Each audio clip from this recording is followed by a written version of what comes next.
Hello and welcome back to Studio Biku. Today we're going to be continuing with episode 3 of 30 Days, 30 Dies.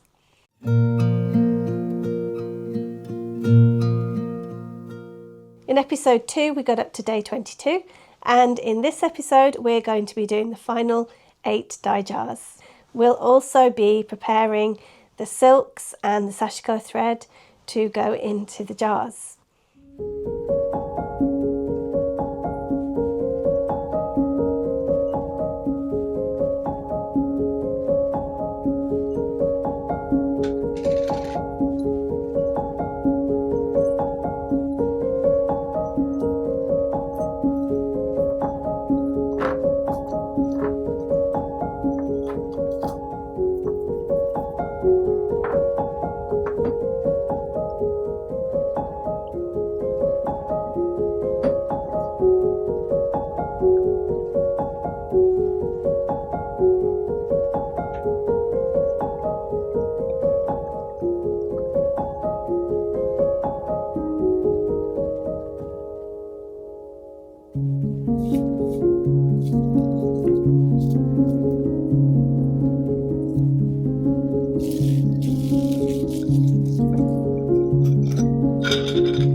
So I'm just using regular Sashiko thread, it's cotton.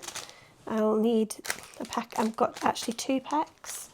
We're going to make a kind of braid with it. 2 packs of that because my project calls for a lot of thread.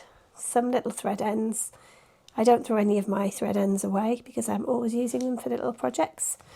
And some scissors, and that's it. So let's just prepare the thread. It's really easy to do. When you open the packet, you can see this big roll and it's all one continuous piece of thread.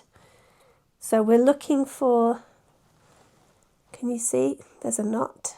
That's the end of the thread. So that's what we're looking for. And we're trying to find the thread. There we go. So it's one continuous piece going round and round and round many times. But this is the end, so we're going to, oh, that isn't the end. But the knot is here. So that's where we're going to cut, because this length is going to be perfect for Sashiko work later. So I'm just going to cut.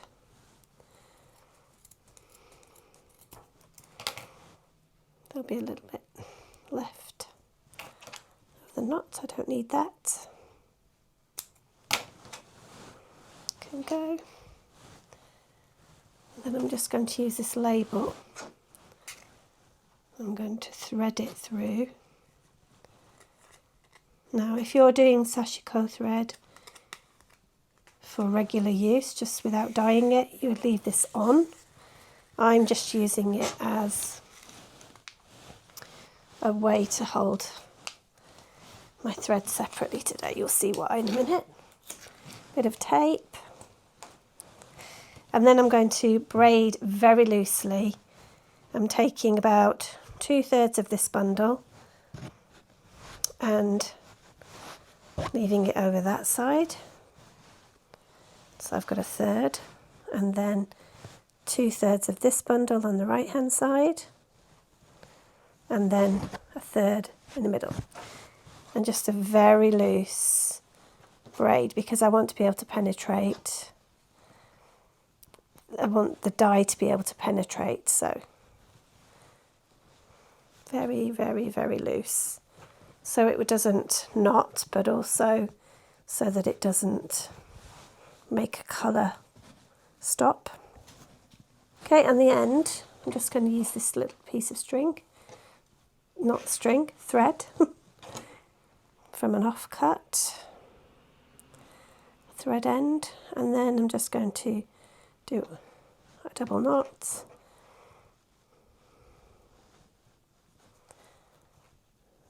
And because we're going to mordant and dye this, we don't need this bit. So we'll cut that off. Ordinarily I would leave this on to keep your threads separate, but this is going to go into the mordant like that, and I prepared another one as well. So I'm looking to make 30 threads, but I want to put 3 in each one, so I want 90, because I'm going to modify the colours as well. So I'm hoping to get 90 colours from this project.